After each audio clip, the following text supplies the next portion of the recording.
महाभारत के युद्ध को चले। तब राजा धृतराष्ट्र ने कहा, मैं भी युद्ध देखने चलूंगा। तब श्री वेद व्यास जी बोले, हे राजन, नेत्रों के बिना कैसे देखोगे? राजा धृतराष्ट्र ने कहा, हे प्रभु जी, देखूंगा नहीं तो श्रवण करूंगा। तब व्यास जी बोले, हे राजन, तेरा सारथी संजय जो कुछ महाभारत के युद्ध की लीला कुरुक्षेत्र में होगी सो तुझे यहाँ बैठे ही श्रवण कराएगा। वेद व्यास जी के मुख से यह वचन सुन संजय ने विनय की, हे प्रभु, यहाँ हस्तिनापुर में कुरुक्षेत्र की लीला मैं कैसे जानूंगा तथा राजा से किस भांति कहूंगा? तब व्यास जी ने प्रसन्न होकर संजय से कहा, हे संजय, मेरी कृपा से तुझे यहाँ से ही दिखाई देगा। व्यास जी के इतना कहते ही संजय की दिव्य दृष्टि हो गई और बुद्धि भी उनकी दिव्य हो गई। दिव्य दृष्टि साक्षात्कार को कहा जाता है। अब आगे महाभारत का कौतुक कहते हैं। सुनो, 7 अक्षौहिणी सेना पांडवों की और 11 अक्षौहिणी सेना कौरवों की, ये दोनों सेनाएं कुरुक्षेत्र में जब एकत्र हुई तब धृतराष्ट्र ने पूछा, हे संजय, धर्म के क्षेत्र में युद्ध की इच्छा से एकत्र हुए मेरे और पांडु के पुत्रों ने क्या किया? संजय ने कहा, पांडवों की सेना को व्यूहित देखकर दुर्योधन द्रोणाचार्य के समीप जाकर कहने लगे, हे आचार्य, देखिए, आपके शिष्य बुद्धिमान द्रुपद पुत्र ने पांडवों की बड़ी सेना की कैसी व्यूह रचना की है। इस सेना में अर्जुन, भीम, बड़े बड़े धनुर्धारी वीर, युगधान, विराट, महारथी, द्रुपद, धृतराष्ट्र, चेकितान, बलवान, पुरुजित कुंती भोज, नरों में श्रेष्ठ शैव्य, पराक्रमी युधामन्यु, बलवान उत्तमौजा, अभिमन्यु व द्रौपदी के 5 पुत्र सबके सब महारथी हैं। हे ब्राह्मण श्रेष्ठ, आपके स्मरणार्थ अब मैं सेना के प्रधान सेनापतियों के नाम वर्णन करता हूं। आप भीष्म, कर्ण, युद्ध विजयी कृपाचार्य, अश्वत्थामा, विकर्ण, सोमदत्त का पुत्र भूरिश्रवा और बहुत से शूरवीर मेरे लिए प्राण तक देने को तैयार हैं। ये लोग शस्त्र चलाने में बहुत चतुर हैं और सभी युद्ध विद्या में प्रवीण हैं। हमारी सेना, जिसके भीष्म रक्षक हैं, अपार बल है और उसकी सेना के, जिसके भीम रक्षक हैं, थोड़ा सा बल है। अब आप सब अपने मोर्चों पर सावधान रहकर सेनापति भीष्म की रक्षा कीजिए। कुरुवृद्ध भीष्म पितामह ने दुर्योधन को प्रसन्न करते हुए और ऊंचे स्वर में गरजते हुए शंख बजाया। फिर चारों ओर शंख, नगाड़े, ढोल, गौमुख आदि अनेक बाजे बजने लगे, जिनका बड़ा भयंकर शब्द हुआ। इसके अनंतर सफेद घोड़ों के रथ पर बैठे माधव, श्री कृष्ण और पांडव अर्जुन ने भी दिव्य शंखों को बजाया। श्री कृष्ण ने पांचजन्य और अर्जुन ने देवदत्त नामक शंखों को और भीषण कर्म करने वाले भीम ने पौंड्रक नामक बड़े शंख को बजाया। कुंती पुत्र धर्मराज युधिष्ठिर ने अनंत विजय, नकुल ने सुघोष, सहदेव ने मणिपुष्पक तथा महान धनुर्धर काशीराज शिखंडी ने धृष्टद्युम्न, विराट, अपराजित सात्यकी, राजा द्रुपद और द्रौपदी के 5 पुत्रों तथा महाबाहु अभिमन्यु, इन सब वीरों ने अपने अपने शंखों को बजाया। उन शंखों के भारी शब्द से आकाश और पृथ्वी गूंज उठी और धृतराष्ट्र पुत्रों के हृदय कांप उठे।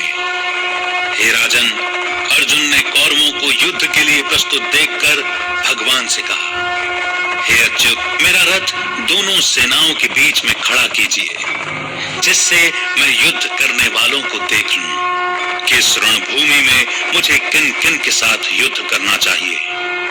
दुर्बुद्धि दुर्योधन से प्रीति करने वाले जो संग्राम के लिए यहाँ एकत्र हुए हैं, उनको देख सकूं। संजय कहने लगे, हे राजन, अर्जुन की बात सुनकर श्री सारथी ने भीष्म, द्रोण आदि वीरों के सामने उत्तम रथ को खड़ा करके कहा, हे वीर, संग्राम के लिए उद्यत इन कौरवों को देख लो।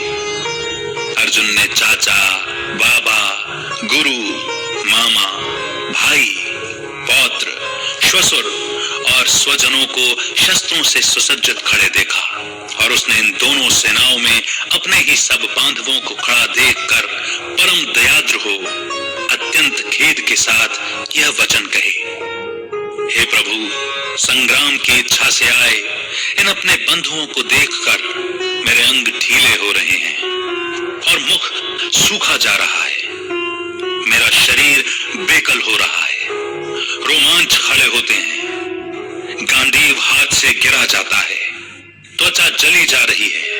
हे प्रभु, मुझ में खड़े रहने की सामर्थ्य नहीं है, मेरा मन चक्कर खा रहा है और सब लक्षण मैं उल्टे देख रहा हूं और संग्राम में स्वजनों का वध करके कोई लाभ भी नहीं होगा, क्योंकि हे भगवान, मैं जीतकर राज्य व सुख भी नहीं चाहता हूं। हे प्रभु, हमको राज्य, भोग और जीवन से क्या काम है, क्योंकि जिनके लिए राज्य, भोग और सुख की इच्छा की जाती है वे सब संग्राम में प्राण और धन की ममता छोड़ मरने को तैयार हैं और आचार्य, पिता, पुत्र, पितामह, मामा, श्वशुर, पौत्र, साले और संबंधी ये सब मुझे मारे तो भी हे मधुसूदन, मैं इन्हें मारने की इच्छा नहीं करूंगा। हे जनार्दन, त्रिलोकी के राज्य के लिए भी मैं इन्हें नहीं मारना चाहता, फिर इस पृथ्वी के लिए तो कहना ही क्या। हे जनार्दन, धृतराष्ट्र के पुत्रों को मारकर हमारा क्या होगा, इन आतताइयों का वध करने से पाप ही होगा, इसीलिए हमें अपने भाई धृतराष्ट्र के पुत्रों को मारना अनुचित है।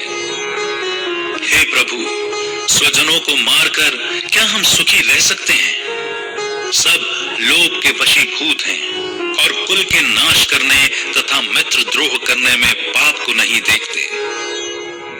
कुल नाश को जानते हुए भी हमको इस पातक से क्यों नहीं दूर रहना चाहिए? कुल का नाश होने से कुल के प्राचीन धर्म नष्ट हो जाते हैं, फिर धर्म नाश होने से कुल में पाप बढ़ता है। हे भगवान, पाप से कुल की स्त्रियां व्यभिचारिणी हो जाती हैं, जिनसे वर्ण शंकर संतान उत्पन्न होती है। वह वर्ण शंकर जिन पुरुषों ने कुल को नष्ट किया है उनको तथा उस कुल को नरक में पहुंचाते हैं, क्योंकि श्राद्ध, तर्पण आदि बंद हो जाते हैं। वर्ण शंकर बनाने वाले दोषों से कुल ध्वंसकों के जाति धर्म और कुल धर्म निरंतर नाश हो जाते हैं। हे जनार्दन, मैंने बराबर सुना है कि कुल धर्म नष्ट होने से निश्चय नरक वास करना होता है। हाय, हम बड़ा पातक करने को तैयार हैं, जो राज्य सुख के लाभ से अपने स्वजनों को ही मारने की कोशिश कर रहे हैं। मुझे शस्त्र रहित एवं उपायहीन को रणभूमि में बांधकर डाल दें तो मेरा बहुत कल्याण हो। संजय ने कहा, हे राजन, ये कहकर अत्यंत दुखित होकर अर्जुन ने उसी समय धनुष बाण फेंक दिया और रथ के पिछले भाग में जा बैठा। और यहाँ पहला अध्याय समाप्त होता है। हम केवल अध्यायों का ही पठन एवं श्रवण करेंगे ताकि हम श्री गीता जी पर ही ध्यान केंद्रित कर सकें। अध्याय के समाप्त होने पर कुछ प्रश्न होते हैं जो स्वाभाविक ही मन में उठते हैं कि क्या अर्जुन को नहीं पता था कि इस युद्ध से पहले उन्हें देखना होगा, उन्हें मारना होगा, और क्या अर्जुन ने पहले युद्ध नहीं किया था? जब अर्जुन का अज्ञातवास यानी पांडवों का अज्ञातवास समाप्त हुआ था, तब दुर्योधन ने अपनी पूरी सेना के साथ अर्जुन के ऊपर आक्रमण किया था और अर्जुन अकेले ने ही सभी योद्धाओं को परास्त किया था। वो योद्धा पलटकर भाग गए थे, अन्यथा उन्हें तभी प्राण त्यागने होते। फिर युद्ध के समय ही उसके मन में मोह क्यों उपजा? और जो बीच में व्यभिचारी शब्द आया, तो यह केवल स्त्रियों पर ही क्यों आया? अव्यभिचार यानी आप एक के हैं, एक के प्रति समर्पित हैं। व्यभिचार यानी एक से दूसरे पर पहुंच गए आप। भक्ति भी तो अव्यभिचारी और व्यभिचारी होती है। यदि आप किसी एक आराध्य पर ही संपूर्ण आस्था निष्ठा रखते हैं तो आप अव्यभिचारी भक्ति करते हैं, परंतु यदि एक से अधिक आराध्यों में, इष्टों में आपकी आस्था है तो वह भक्ति भी व्यभिचारी भक्ति हो जाती है। तो ये प्रश्न गहरा है ना? प्रश्न पूछेंगे, मनन चिंतन करेंगे तो शायद हमें उत्तर भी मिले। श्री गीता जी के अगले अध्याय के साथ मैं बहुत जल्द आपके समक्ष उपस्थित होऊंगा। तब तक के लिए मनन कीजिए, चिंतन कीजिए, गाय जिस तरह